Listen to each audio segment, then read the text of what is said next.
Bismillahirrahmanirrahim. Alhamdulillahi Rabbil Alameen. Wassalatu wassalam ala Sayyidil Mursaleen wa ala alihi wa sahbihi ajma'een. Assalamu alaikum wa rahmatullahi wa barakatuh. Dear brothers and sisters, on behalf of ISB, welcome to our masterclass on women in mosques, addressing the neglected needs of Muslim women in Muslim spaces. So today I am excited to welcome our distinguished guests. But before I start introducing the speakers and the session, I'd like to tell you a little bit more about ISB. So this event is organized by ISB Campus. So please do check out our website, www.isb.org.uk.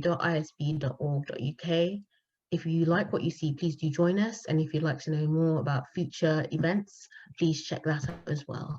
So our campus mission statement is to ensure a space for young British Muslims to explore faith together, nurture a generation of positive purpose, balance, and moral integrity. So now I'd like to move on to what we have in store for us today. So Dr. Munir will be speaking first, followed by Dr. Khadija. And I'll just give you a quick introduction of the two of them. So Dr. Munir has studied Islam for over 30 years with teachers across the world, and he studied Aqidah, Fiqh, and Quran. And Dr. Khadija Al-Shayal is an academic. She is an associate fellow at the Al-Walid Center for Study of Islam and Contemporary World and at the University of Edinburgh. She's the author of many articles and books regarding Muslim identity, politics, Islam activism, and equality in Britain. So Dr. Munir will be speaking till around 6:30 and followed by Dr. Khadija, and then we'll have about a 15-minute Q&A session. For any questions, any queries, please do pop them in the box below. So now I shall hand it over to Dr. Munir to speak for us. Jazakallah khair.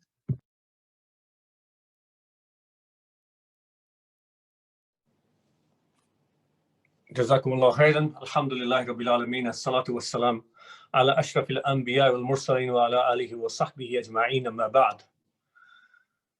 Brothers and sisters, Assalamu alaikum wa rahmatullahi wa barakatuh. Praise be to Allah, Lord of the worlds, peace and blessings on His Prophet Muhammad sallallahu alaihi wasallam. After greeting you all, let's get right into it. We'll try and cover what we can in this topic, and because it's a big topic if we analyze and dissect it, but I'll try and give you an overview, and perhaps some of the questions can bring out the other stuff. In regards to women in mosques, of course, the whole link and association is with Salah. Salah, when it's made obligatory in the Quran, clearly everybody realizes that the obligation is on men and women, with the obvious exceptions in regards to menses, etc. So when Allah subhanahu wa ta'ala mentions in many places, aqimus salata wa atu zakah, or fa'aqimus salat fa'atu zakah, so establish all of you salah and pay the zakah, even though it comes, the aqimu, in the order, in the masculine form, clearly in Arabic, in usul, in Arabic language rules, it covers male and female altogether. It doesn't have to say separately, to the males, you establish salah, and females, you establish salah. Everybody understands it covers both. And that is in many places. When Allah subhanahu wa ta'ala mentions, in fact, the masajid, in Surah Al-Jinn, Allah subhanahu wa ta'ala says, وَأَنَّ الْمَسَاجِدَ لِلَّهِ فَلَا تَدْعُوا مَعَ اللَّهِ أَحَدًا.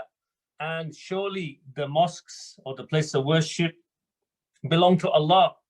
فَلَا تَدْعُوا is do not call upon, and it's saying it in a masculine plural sense, but it covers the females as well. Yeah, do not call upon it. Both categories, male and female, in the mosques, meaning don't call on anyone with calling Allah subhanahu wa ta'ala, meaning aside from Allah subhanahu wa ta'ala, don't call on anyone. So that's not a big debate. Some people actually took issue in regards to a verse, but it's more linked with their background of a particular ahadith, why they did the tafsir of this ayah like this. But and this ayah is in Surah An-Nur, Surah 24, where Allah subhanahu wa ta'ala says, "Fi buyutin adina Allahu an turfa'a wa yudhkara fi hasmu." In in the houses, in homes, in places, in buildings, you can say, where Allah has ordered and turfa'a. Mufassirin said that these places be built and raised. Turfa'a means raised, to be built, meaning masajid, yeah, and to be cleaned and to be of places of worship. Turfa'a wa yuzkara fiha ismu, and in them, the masajid, his name is mentioned. Yusabbihu lahu fiha bil-ghuduwi wal-asal, that they glorify him in it morning and evening. And the next ayah says, and this is the point of contention, Rijalul, so who glorifies him? Rijalul la tulihim tijaratun wa la bay'un an dhikrillahi wa iqamis salah wa iqamis salati wa ita'iz zakati yakhafuna yawman tataqallabu fihi al-qulubu wal absar. It says, if you look at the translation, it'll say men, because it says rijal in Arabic. Those who are not distracted by their business, commerce, and buying and selling. They're not distracted from the remembrance of Allah subhanahu wa ta'ala and from establishing salah and paying the zakah. They fear a day in which the hearts and the eyesight, the vision, will shake and be overturned. Some Mufassirun, even Ibn Kathir says here, Rijal means men. Yeah, in other words, men are the ones in the mosques. So some argue with this idea. But actually, this is very important to understand as a rule of understanding Arabic language in the classical texts of the Quran and the Sunnah. The word Rijal, even though literally means men, but it depends on what context it comes. Rijal can come, for example, besides from Rijal, we have the context of pronouns when they come in the masculine plural form will cover male and female. Some examples we just give.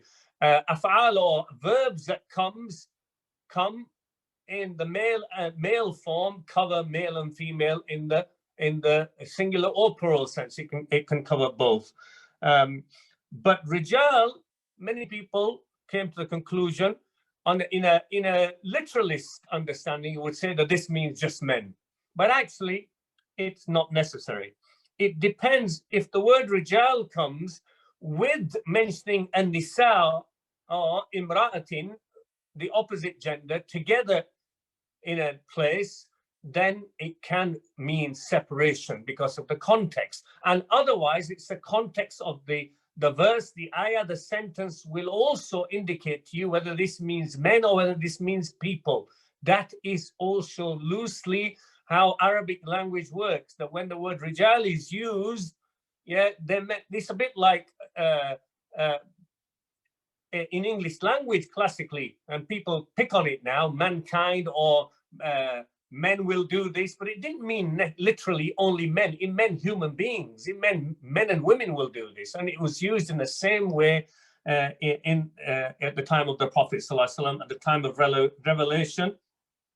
So, of course, because in the end, it can't be limited to just men, because the ayat go on saying that if you're saying in the marketplaces, which is what it's talking about, business and commerce and buying and selling, it doesn't detract them from the remembrance of Allah. Well, what about women? Can women be involved in tijara and buying and selling bay? Unless you say it's haram, of course they can be. So does it not include them, that these things mustn't detract them from the remembrance of Allah subhanahu wa ta'ala? Yeah. Some Mufassirin tried to say, oh yeah, when men are in the souk, in the marketplace, they're buying and selling, they leave everything because the adhan is going to go and pray in the mosque. All right, for 1 minute, let's surmise that it's only men who are selling, or who said it's only men who should be selling at the stalls. Yeah, women can sell at the stalls as well. Okay, let's surmise that. What about women customers? Can they not be customers? Of course they can be. So what do? They just ignore the adhan and carry on? Of course not. So it includes them. The very understanding includes them anyway. Yeah, includes men and women. And establishing salah and paying the zakah means men and women. Yeah, يَخَافُونَ يَوْمًا. They fear the day when the hearts and the sight will be overturned. Do the females not fear the day?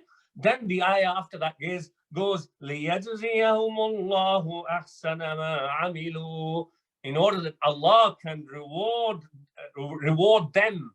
Yeah. So if you're saying in the previous way it's only men, then you will say only the men are being rewarded for the best of their deeds. No, it's referring. Does that mean there's no reward for the women? And this is only talking about men. It's not. It's talking about men and women who establish salah and pay zakah and who are not detracted. وَيَزِيدَهُمْ مِنْ فَضْلِ, and increase. Allah increases for them, for people, for believers, men and women, from His bounty. The Prophet ﷺ used the word rajul in many statements in a hadith. For example, he says one hadith in Sahih Muslim, ta'amu rajuli yakfi rajulain wa ta'amu rajulain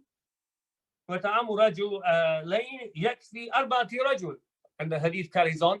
The food of, if you want to be literalist, the food of one man is enough for 2 men. The food of 2 men is enough for 4 men. Does that apply to women? Of course it does. So rajul here means the food of one person. Yeah. Or the Prophet ﷺ said, قال رسول الله حديث Bukhari Muslim, من أكبر الكبائر أن يلعن الرجل والديه. From the biggest of the major sins is, literalist translation, that a man insults his parents. Yeah. قيل كيف يلعن الرجل والديه يا رسول الله. They said, and it was said, how does a man insult his parents? Can women not insult their parents? Is that not included in the major sins, the biggest of the major sins, or is it only for men? Nonsense. It means men and women. So even though the rajul is used, it means a person. A person. And the hadith carries on that a person who, how did they do it? Because they couldn't imagine Sahaba directly insulting the parents, and the hadith goes on. I haven't got time to go into. As far as the presence of women in the mosque is concerned, it's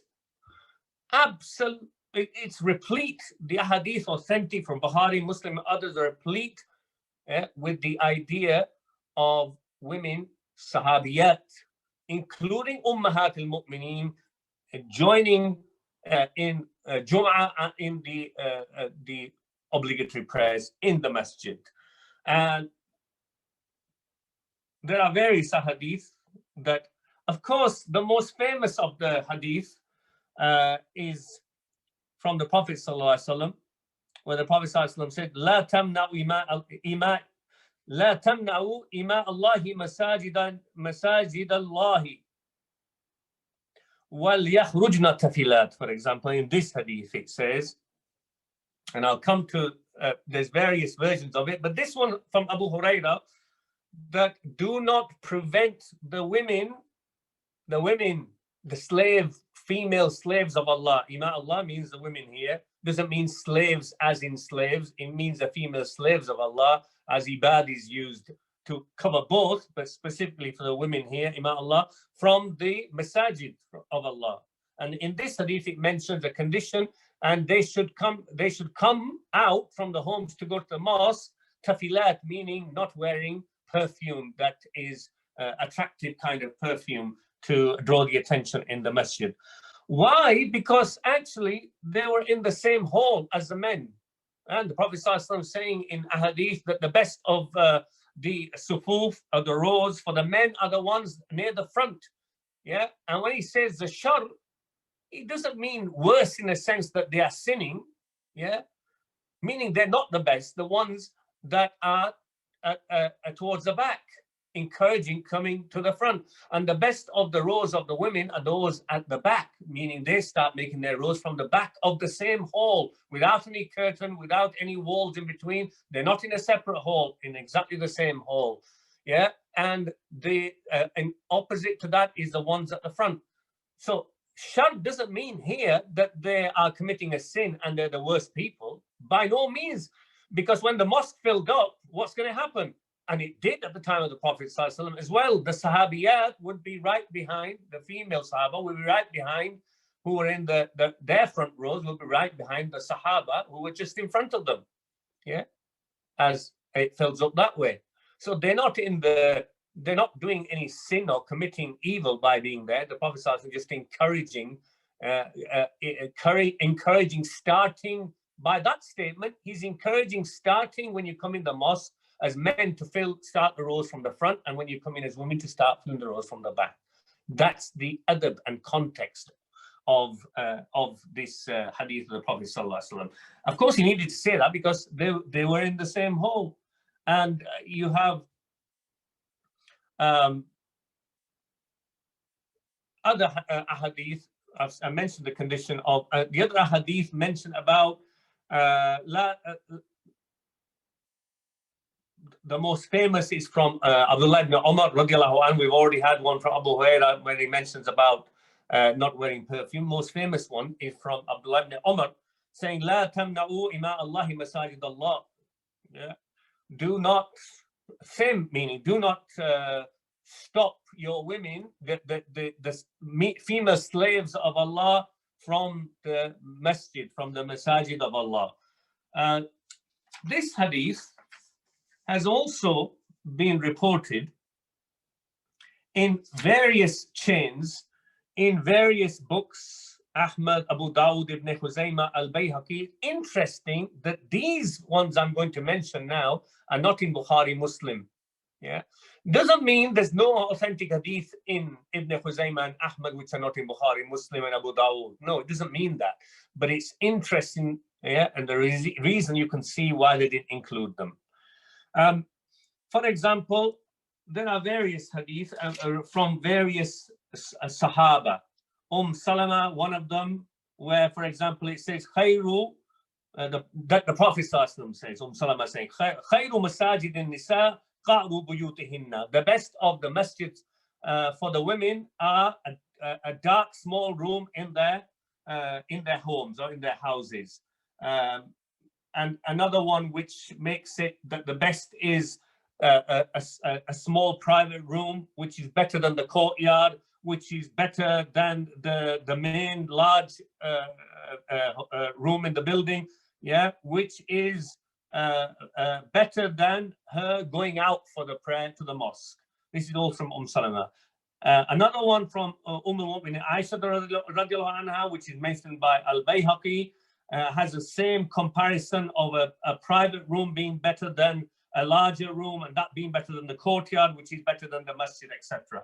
Another one, famously from Humayd as-Sa'diyya, from Sahabiyat again, the third Sahabiyat, which mentions about her having a desire to pray with the Prophet ﷺ, and the Prophet ﷺ is saying to her, yeah, that you pray in your room is better for you than that you pray in the courtyard, that you pray in the courtyard is better for you than you pray in the masjid, meaning with the Prophet ﷺ.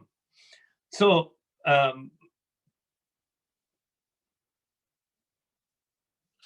similar to the hadith of al-Mu'minin Aisha radiallahu anha and Abdullah ibn Umar. Abdullah ibn Umar's hadith is also mentioned in this version in Ahmad, Abu Dawud, Ibn Khuzaymah, Al-Bayhaqi, Tahawi, and Hakim. Abdullah ibn Umar's hadith, the famous one, yeah, which is mentioned in Sahih Muslim, doesn't have this addition. The main one is saying, do not prevent your women, la tamnaw nisa'akumul masajid. Do not prevent your women from the masjid. Do not stop them going. Wa buyutuhunna khayrul lahun. This addition is only reported in these collections of Ahmad and Abu Dawud, Ibn Khuzaymah, Al-Bayhaqi. And the critics of hadith point out that there's only one reporter, or only a few of them, who are not reliable compared to the others who have added this extra bit, that their homes are better for them. The authentic version of the hadith of Abdullah ibn Umar is reported without this addition from Abdullah ibn Umar's sons, Salim, Ubaidullah, and Bilal. It's also reported from his students, Nafi and Mujahid. Those are all authentic reports of this hadith in Muslim and Bukhari. All of them have the bit where it mentions do not prevent the women from going to the masajid, not the extra bit which says and their homes are better for them. This extra bit is not authentic. It has weaknesses. There are other weak reports from Abu Huraira and Ibn Mas'ud. Now, some people said, and one of the sheikhs and other Hugh says similarly, that Sheikh Bilal Phillips, I think Sister Sarah mentioned to me, I heard his comments as well, say that when you have so many different chains of reports from weak hadith, you bring them together and they corroborate and support each other and becomes Hassan. That's not fully the truth of the issue. Weak hadith, people, especially this is a problem with the latter day and present day, many shuyukh. They don't realize when the Mutaqaddimun mentioned the idea of a weak report of hadith supporting another one to be Hassan, firstly, they meant it has a slight weakness.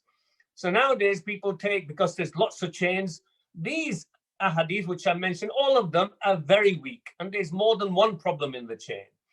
You cannot use a hadith like that to support each other to make a Hasan hadith, number one. So it has to have a mild weakness, and perhaps you can arrive to Hasan li ghayri. Yeah, Hasan li ghayri. That can be used also with a condition that it doesn't produce a new ruling which is not corroborated in the Quran or authentic ahadith which are sahih. These ahadith, even if you were to make them Hasan, would be introducing a new ruling, which is that women's prayer best is in their home. So therefore they would be rejected on that basis. Nevertheless,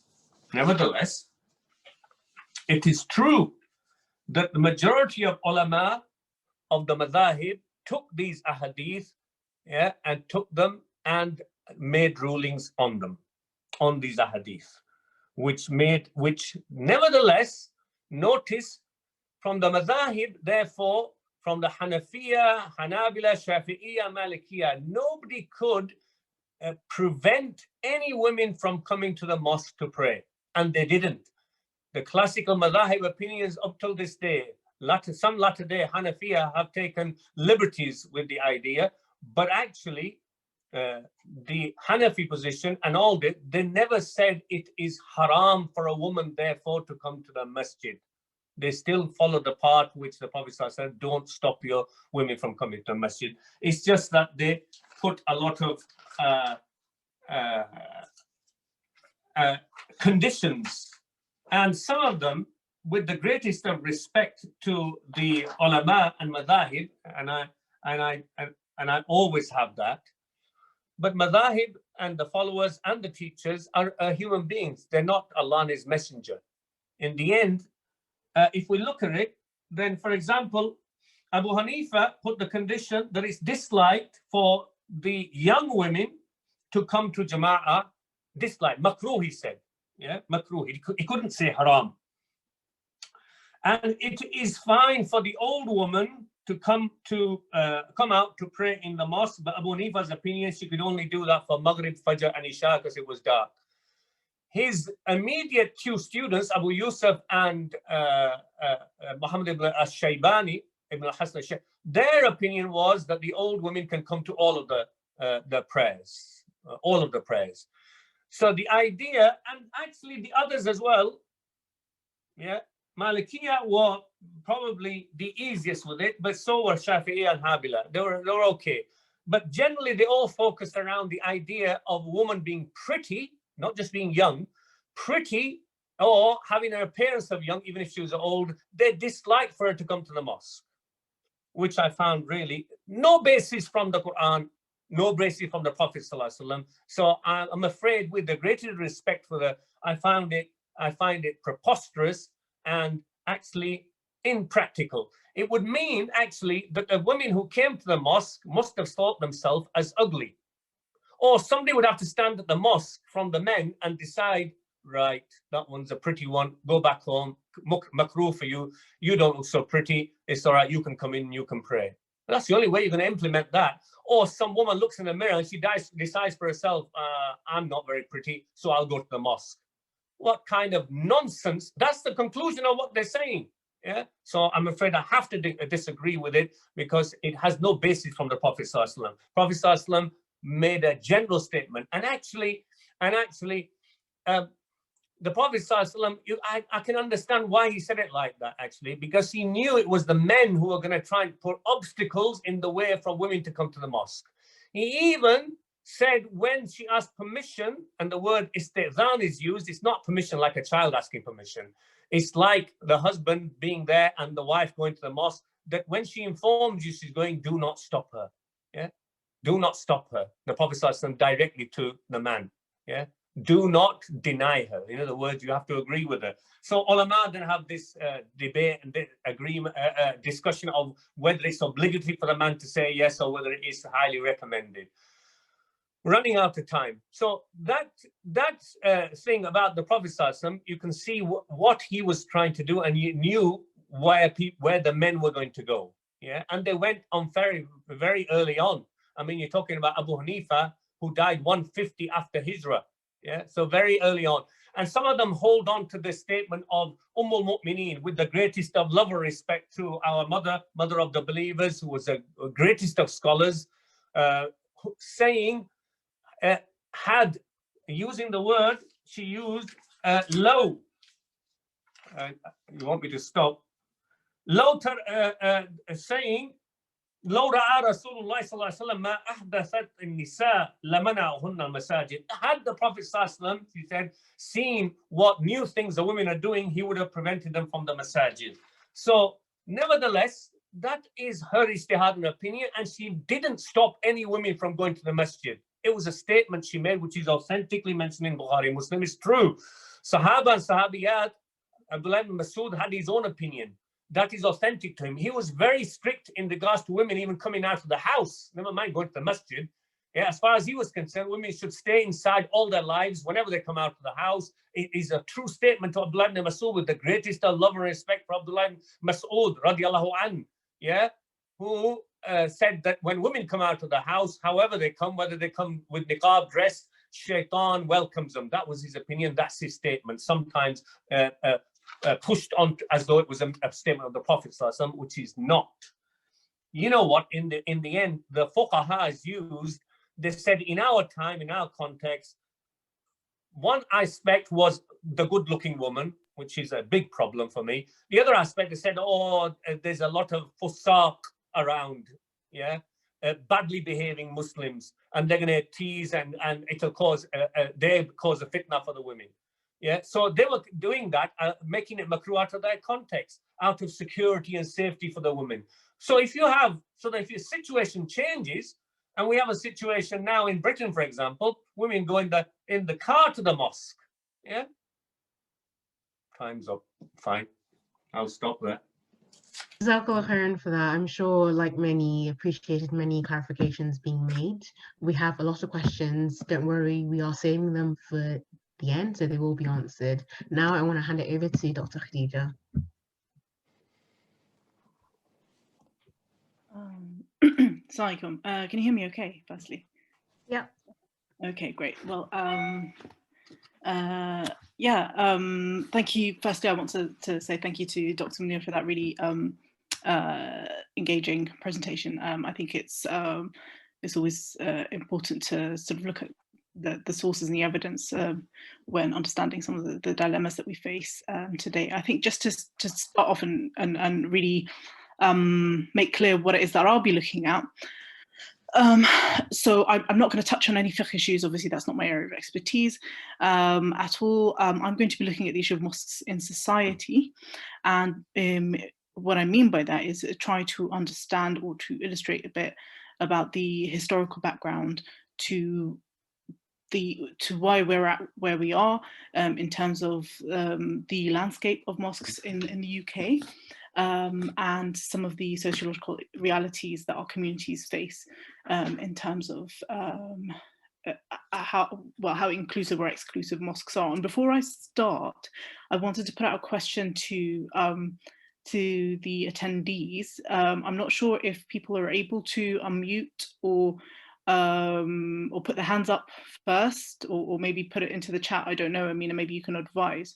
But the Yeah, question, they can put it into the chat or. Okay, perfect. So I'll put out a question, and if you guys, and I'll keep an eye on the chat box, and I'd like to take just quick fire answers from people. So if I ask you, what does a mosque actually mean to us? What does it mean to, when I ask you, what does a mosque mean to you? What comes into your head? If you could just type whatever comes into your head into the chat box, It can be, they can put it into the Q&A box as well. Q&A so we can easier? see them. Okay. Yeah. Right, okay, Q&A then, please. Let's see what we've got. Chat is safety, I've got from Iman. Community center. Prayer, hub, place of worship, Friday prayers, community hub, community center, sacred place. Anything else? I mean, what do you, safe space, place of worship.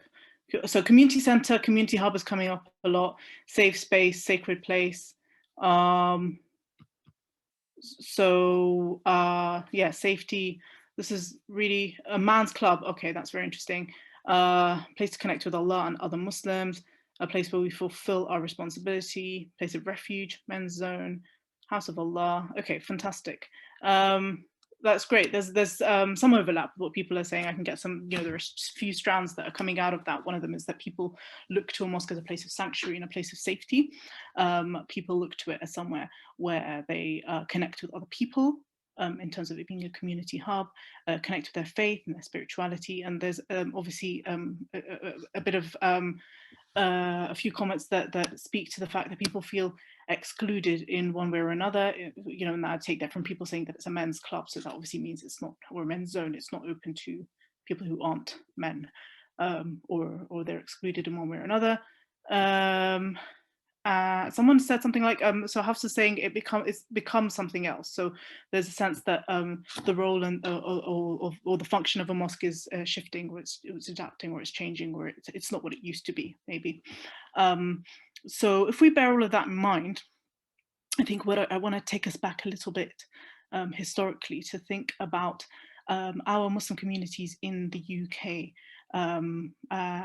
that established themselves in the post-war period. And so I'm talking sort of late 40s, 50s, 60s, when the first immigrants from Muslim majority countries came, countries which nowadays we refer to as the Commonwealth, came to the UK in their large numbers. So the initial immigrants that arrived from our countries of heritage were by and large men who came to work, right? So they didn't arrive in the UK with a view to settling with their families necessarily. I mean, some did, but by and large they arrived to fill a labour shortage, to make a few quick bucks, as it were, and to work very long hours without their families. So in terms of what they were looking for in terms of mosques, there's a huge contrast with what we think of when we think about mosques today. So these young men would have been, many of them residing in, accommodation that sort of accommodated multiple people, and to the extent that they were working, long hour shifts, and people would be sharing sort of sleeping quarters. There'd be older people who would look after young people, newcomers, and they would help one another in sourcing, for instance, halal meat or other essential items, as well as organizing Jummah prayer together and praying with one another. And so mosques were often sort of makeshift places that people were able to cobble together to fulfill their needs, but they weren't sort of designed from scratch with the idea that people would have families and children, men and women, and that they would cater to various social needs. Now, when people began to be these what we call pioneer migrants began to be joined by their families later on, late 60s, 70s, 80s, and then other waves of migration that came after that, gradually the shape of our communities as they were established, as they laid roots, began to change. And even then, a lot of people who arrived in the UK came from cultures where if you think about a Muslim majority country, where a mosque's role, again, might not necessarily align very closely with what we envisage of a mosque today, in the sense that it's a hub and it conducts a huge amount of function. So if I want, for instance, if I ask you guys to think of maybe the largest mosque in your locality. So if you think of something like, I don't know if you're based in East London, if you think of like the East London Mosque, or if you're in Manchester, you think of, I think, I don't know if it's the largest mosque, but the British Muslim Heritage Centre, for instance, that comes to mind. If you think of mosques like these, we know that they're multifunctional in many ways, right? If you think about, maybe you guys can throw at me in the Q&A box again, some of the facilities that these mosques offer to their congregations. They're I think you'll all agree with me, they're much, much more than simply a place to pray. Obviously, the prayer space is the primary function of a mosque, first and foremost. But the function of these spaces is so much more multifaceted. There's so much more to it. So I've got funeral services, teaching Quran, food bank, mum and toddler. I assume that's like a mother and toddler group. You know, some mosques have gyms, mosques have schools, mosques have nurseries, they have like elderly befriending services.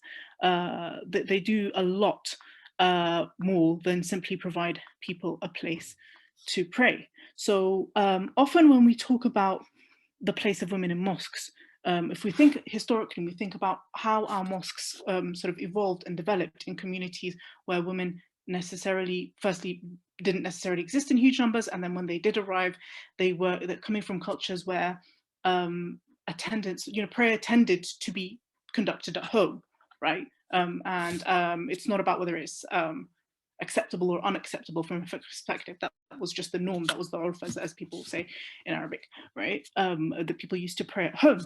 Now, second, third generation, fourth generation Muslims in Britain, the reality of life is completely different. So if we think about the modern life that we live today, what makes it different?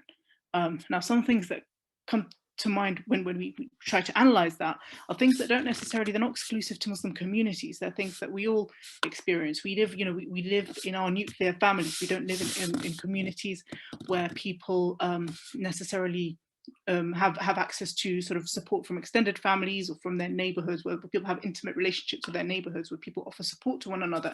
That's something that is lacking in many ways.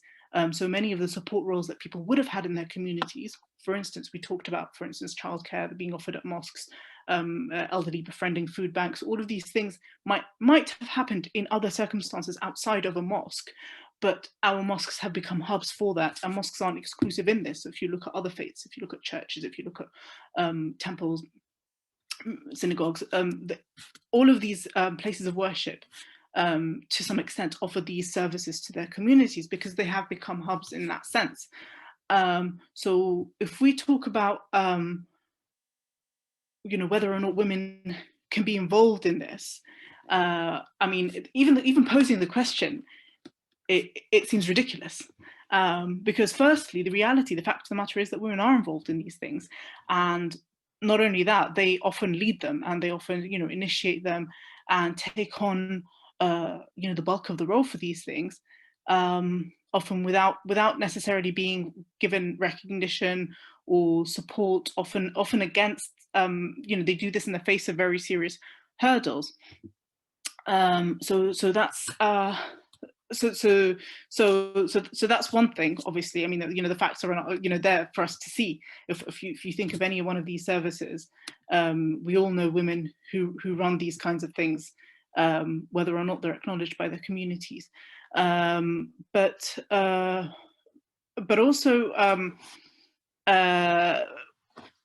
you know, in terms of, if we think about specifically about Muslim communities, and we think about the challenges that Muslims face in daily life. So we think about the fact that, you know, Islamophobia is something that we all are aware of, whether it's sort of in the everyday or in terms of sort of structural issues that we face in our professions, in our places of education, in public, you know, to deny women access, or the same kind of access that men would have, to a mosque, which would otherwise provide a haven, or would provide a place of, as you guys mentioned in the chat box, support or spiritual upliftment, would be an absolute travesty. Okay.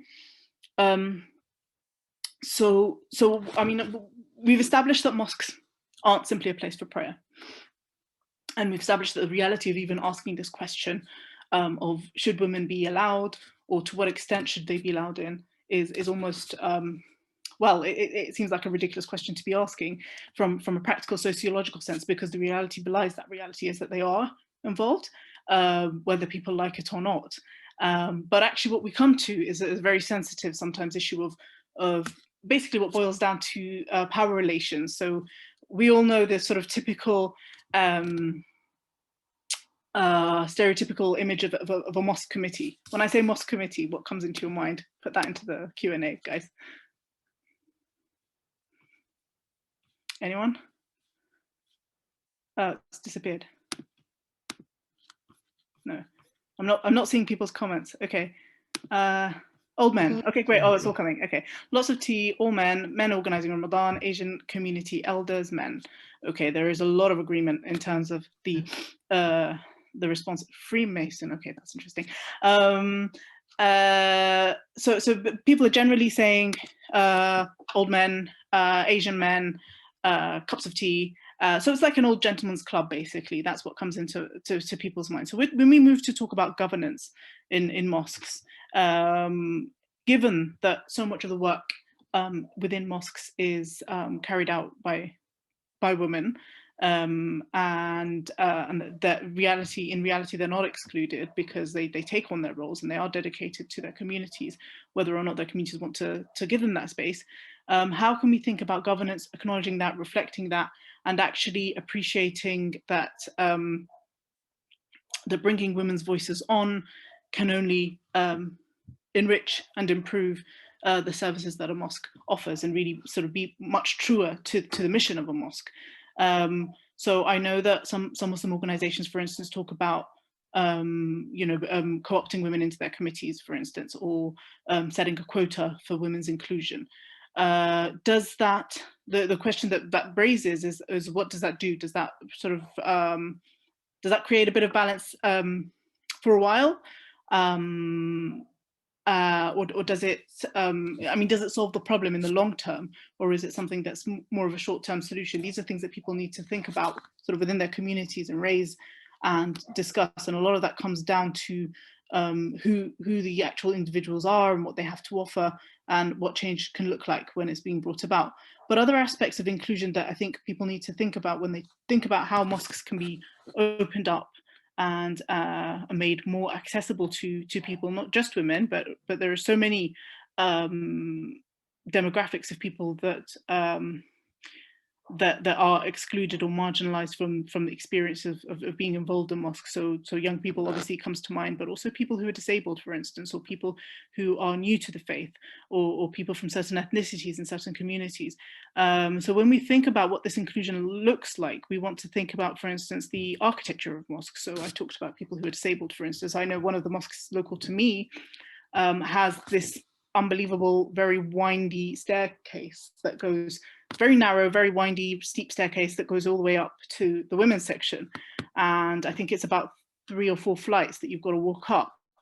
And by default, what that's saying is that if you're a woman with young children, or if you're disabled, or if you have any mobility issue, and you're a woman, you're not, we don't really care whether or not you use our prayer space.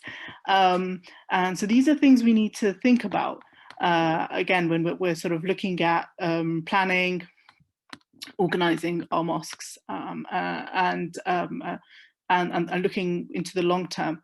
Another sort of aspect that comes into mind is the culture of the discourse that we use in our mosques. Often we hear, for instance, preachers use language that might be, I'll put it bluntly, misogynistic, in an effort to appear sort of cool or appeal to young people,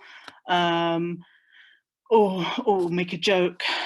So these are things that filter through, and I'll wind up really by highlighting some of the the impacts that all of these considerations have on our community. So what I don't want us to do is, when we consider these issues, is to think about how can we accommodate women as if that's some kind of extra, you know, extension or favor that's being offered for women who are complaining or who want sort of adjustments to be made or preferential treatment. I want us to think about these issues as things that affect our communities as a whole, that affect our men as much as they affect our women. So they affect our boys as much as they affect our girls. So when we're absolutely, it's a mistake to think about how you know, adjustments can be made to the way mosques are run or set up in order to please women or to placate them or to keep them happy.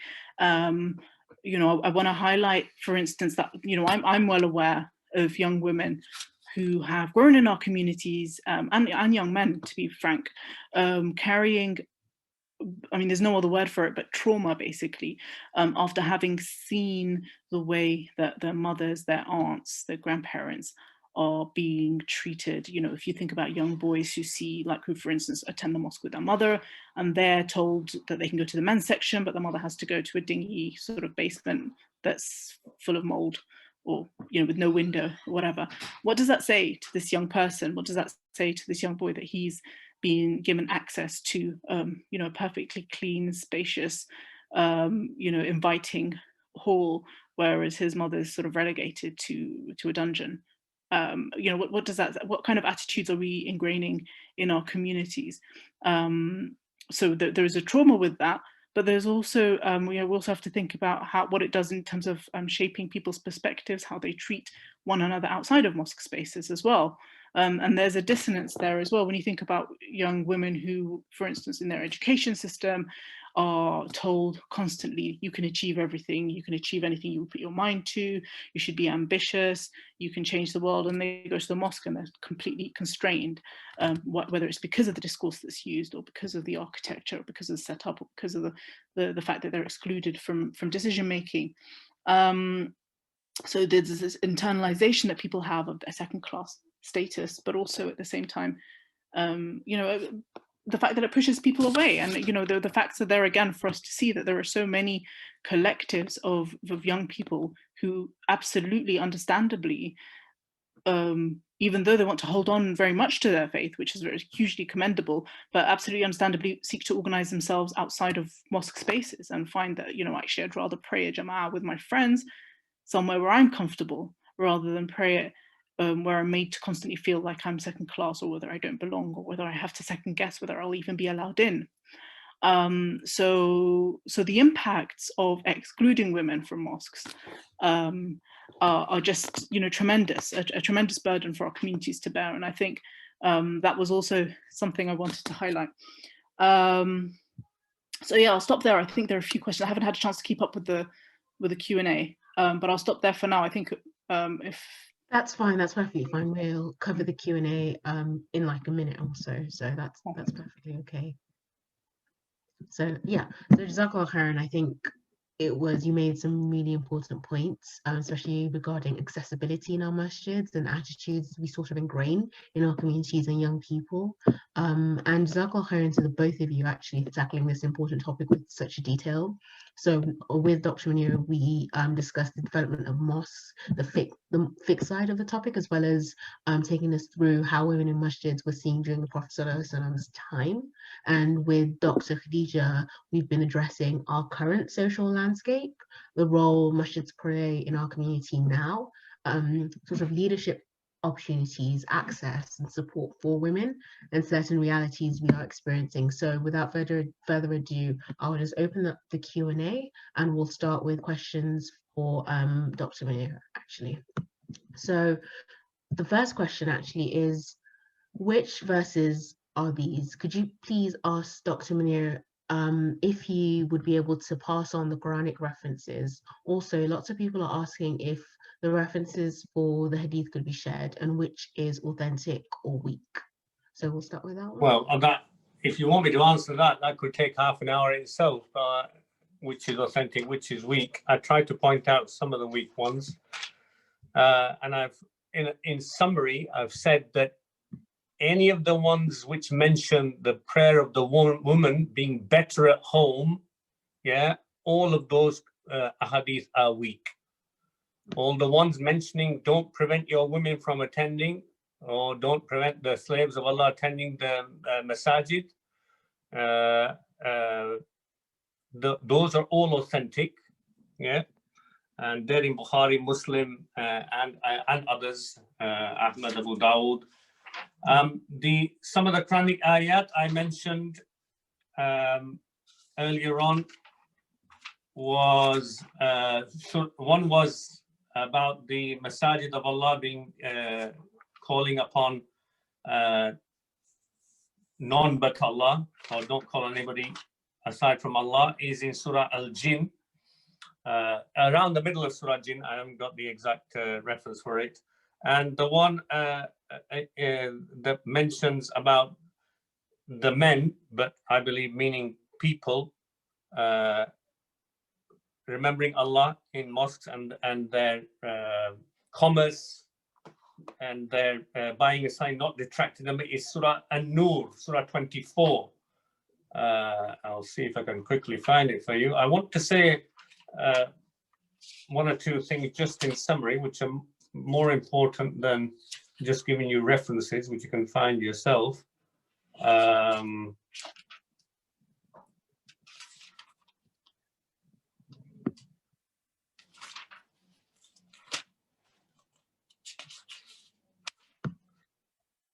Where is it?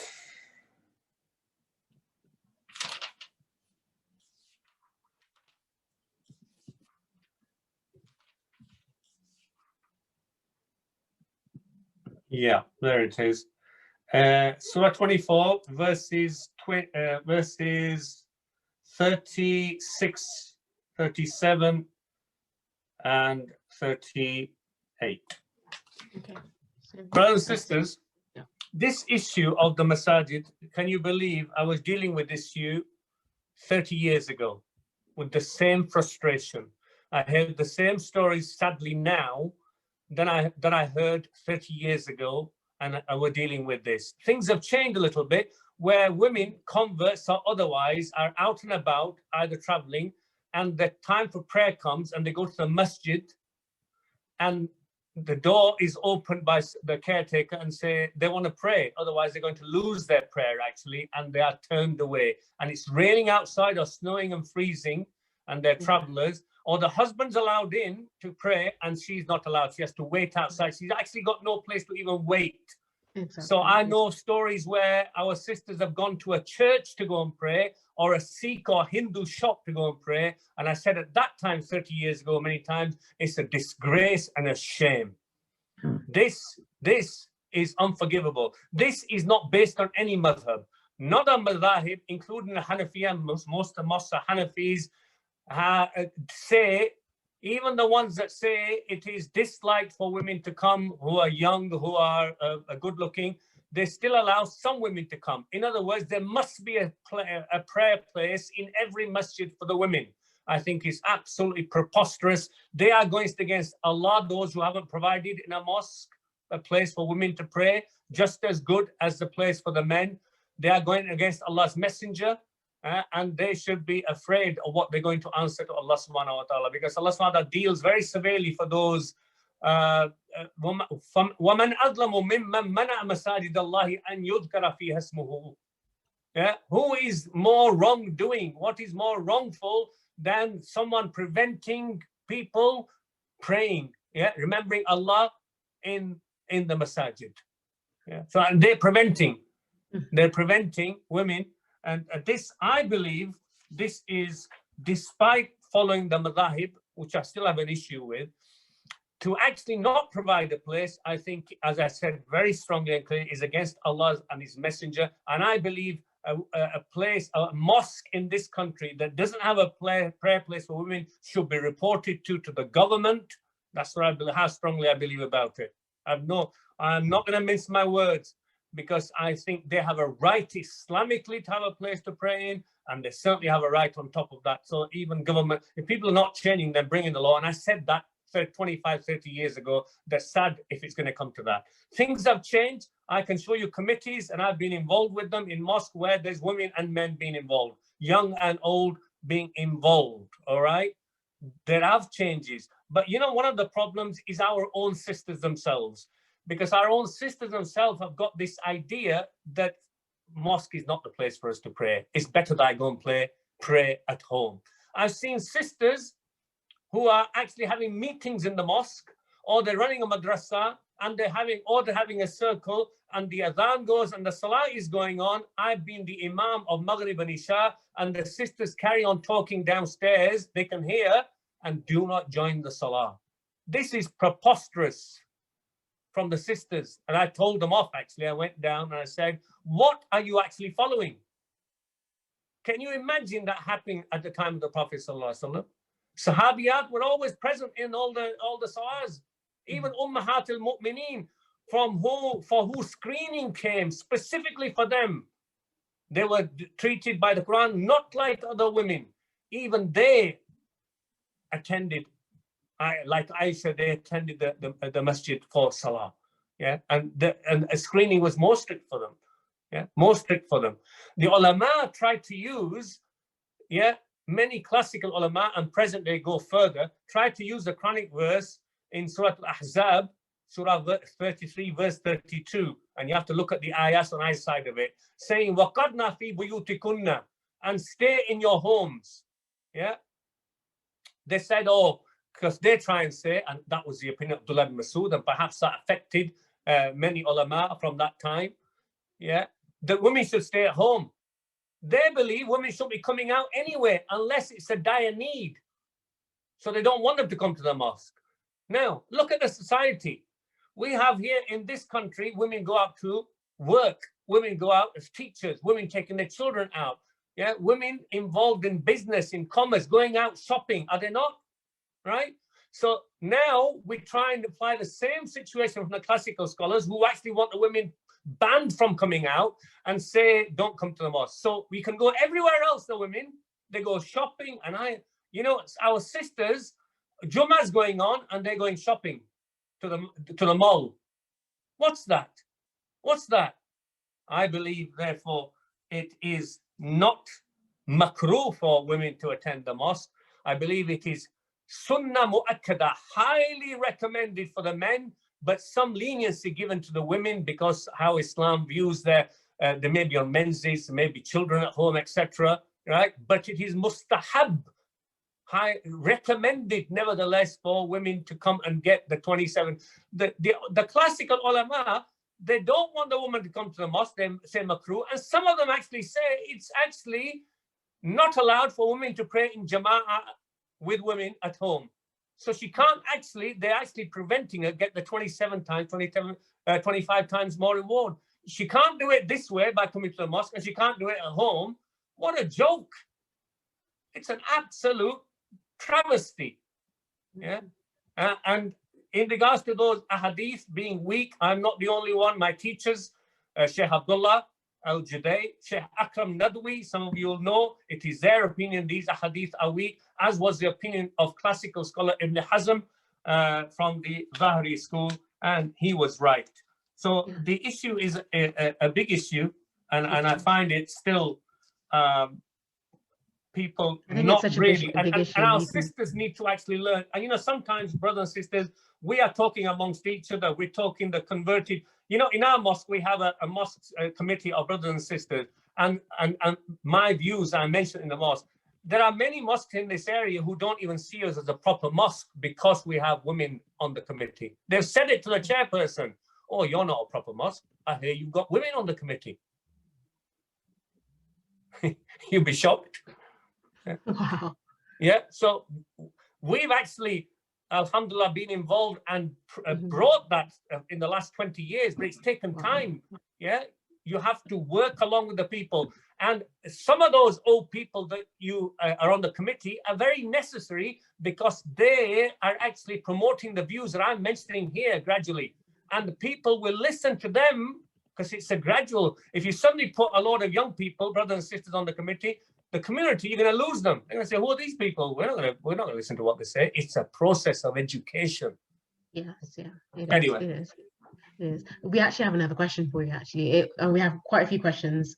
So was the banning of women from civic society, including congregational prayers, largely a result of British colonialism and empire, which was then justified by scholars of India? It's quite an interesting one. Absolutely not. No, Okay. The problem is ours. Yeah, that's Okay. why I say we should use the government here to actually open up the mosque. It's us who's the problem.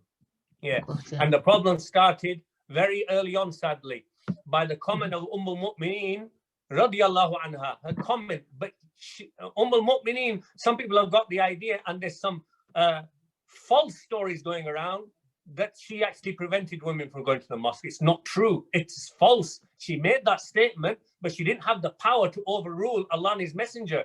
Yeah, neither did Umar. There's false stories going around that Umar stopped women from going to the mosque. It's absolute nonsense. Actually, the authentic hadith says that even Umar could not prevent his wife from attending the masjid.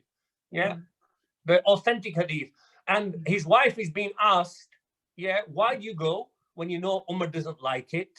Yeah, and he's a very jealous person. Why do you go to the mosque to pray? She said, why do you think it is?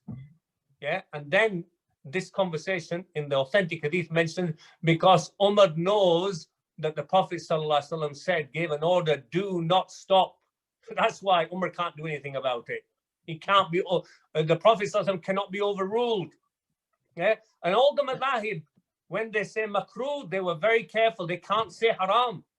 Yeah, and they can keep their karaha based on the weak hadith and based on their culture with them. I would say, sisters, even if they found, and in our Muslim countries, sometimes people say, oh, yeah, sometimes it's not safe, for our Muslim women to go to the marketplaces. And I've experienced it with my own wife and my daughters in Syria and in Egypt. I would be would think about 5, 6, 7 times before I took my young daughters to the marketplace. Because sorry to interrupt. I just wanted to let everybody know that we will be extending the Q&A till about 7:15, just because it's a really important and great topic. Jazakallah khairan for your patience. So I've been to those places in Pakistan, in Syria, in Egypt, where men will walk past and touch up my daughters or my wife. I am not kidding you. Is that more likely to happen over there in our Muslim country or over here? I'll tell you, much more likely over there, and that's supposed to be a Muslim country. No wonder then some of the scholars say, oh, don't let the woman come out, she's good looking, because they're worried about themselves not controlling themselves. The problems is themselves.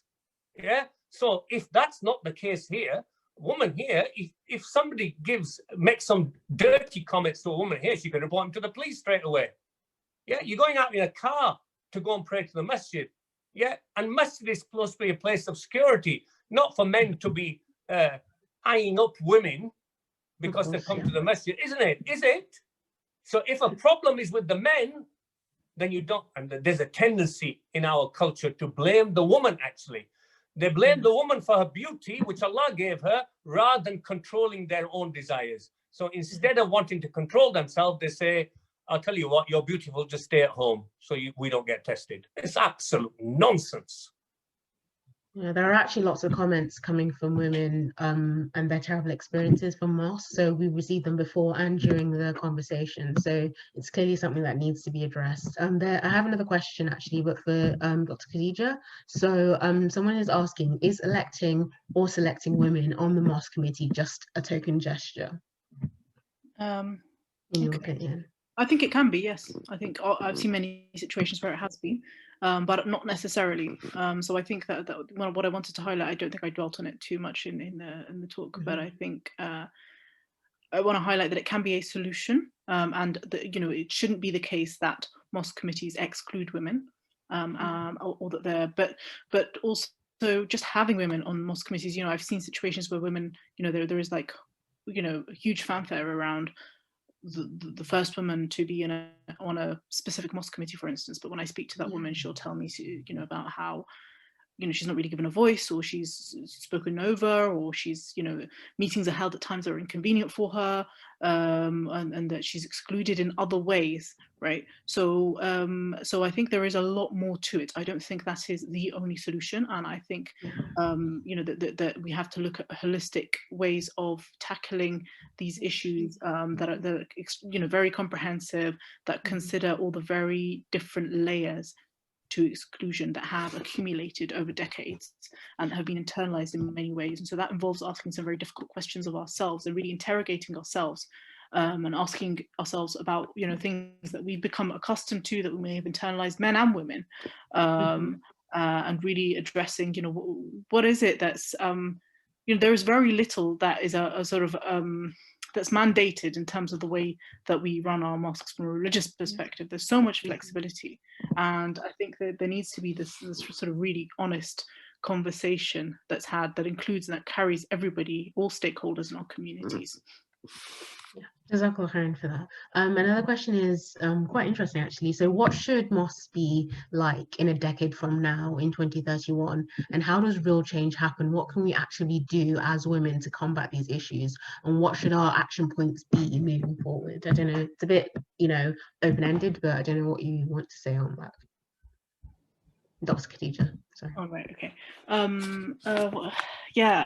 I mean, as Dr. Mir said, it's been 30 odd years or whatever these conversations have been had. And, I remember as a child hearing these conversations being had in communities and living through them. And here we are still in the same conversation. And, people have tried different things.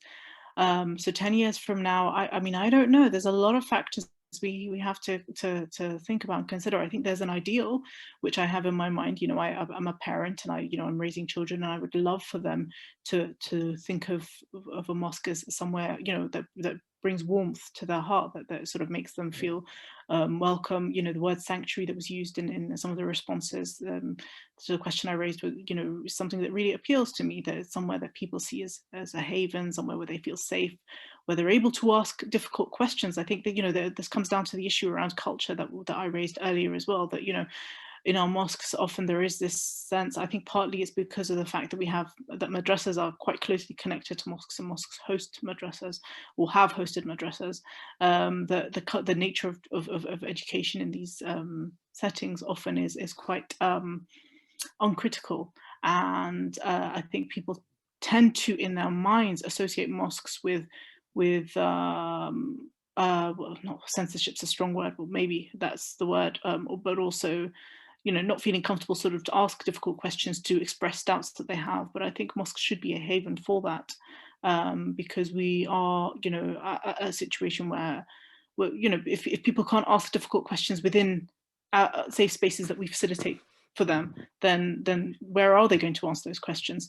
So these are things that are sort of I would hope for. How we get there, I think it's on all of us, and I don't think it's not about women sort of making their voices heard on their own. I think it's something that's, like I said, it's a whole community issue, and all of us have to see it as that.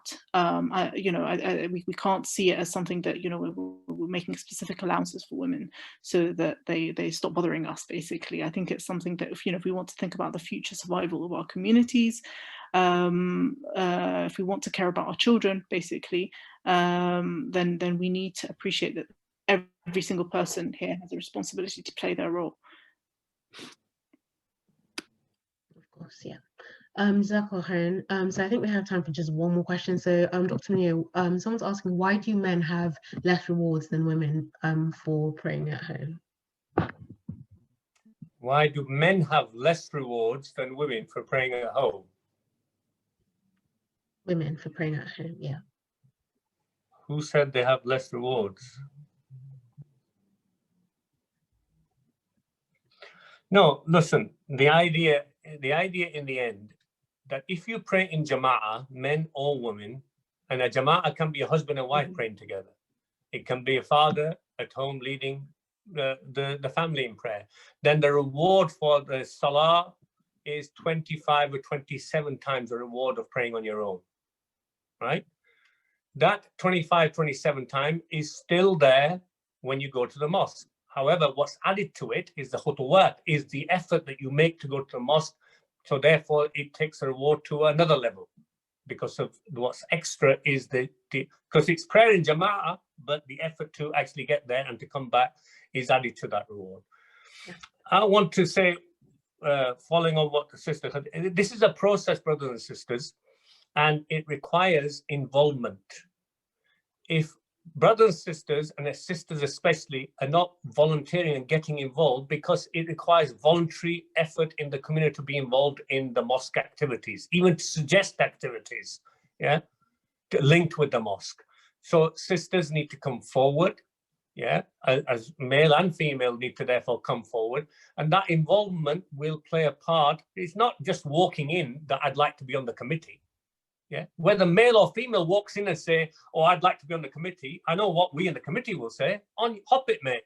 We've said it to many males, not because of gender, because they're not doing anything in the committee and just want to walk in and say, I'd like to take in charge of the committee. Nobody's going to agree to that. You have to show your interest. Part of the interest, I urge my sisters constantly in the locality, but I haven't got anywhere, is to come to the prayers, like the Sahabiyat did. Yeah, if we're saying that it is not better for women to pray at home, then exemplify it by actually coming. Yeah? If their sisters were coming regularly for Maghrib, Isha, or Fajr, etc., yeah, that's what's going to change the mindset of men as well as the mindset of women. And I say there's a problem with the mindset of women themselves, our own sisters. So that's part and parcel of that, and it requires also patience and sabr. When sisters are therefore, what I believe is that it is absolutely haram for a mosque to not provide a place for women to pray in. And if it needs to go to the government, it would be very good if it's taken to court. Once such taken to court will put all the other mosques in line if they are prosecuted, one mosque. All the rest of the mosques, out of fear, will now suddenly start thinking, we better provide actually facility. I think that's the only way it's going to happen in this country. Yeah. Yeah, that's really interesting. I'm not I think trying we're to going cause trouble, but I think no, it's a really important point. It's just that we're running out of time. Jazakallah khairan. But I'm just going to have to. But I don't believe in women going off on their own and having a women-only mosque. I think that's not acceptable. Yeah. So thank you just both as the of men-only you mosque isn't. No worries. Sorry to cut you off. I'm really sorry, but thank you both of you for answering those questions really well. I'm sure if anybody has any questions, they can check out our website or get in contact with you. I just want to wrap this up quite before everybody needs to go. So this event was put on by ISV Campus, a space for 17 to 26-year-olds to ensure a space for young British Muslims to do a lot in our society. So Jazakallah khairan for joining us today. Thank you, Dr. Khadija and Dr. Munir, for taking the time out. Assalamu alaikum wa rahmatullahi wa barakatuh. Assalamu alaikum, Khadija. Thanks, Assalamu alaikum wa rahmatullah, everybody. Fi manillah.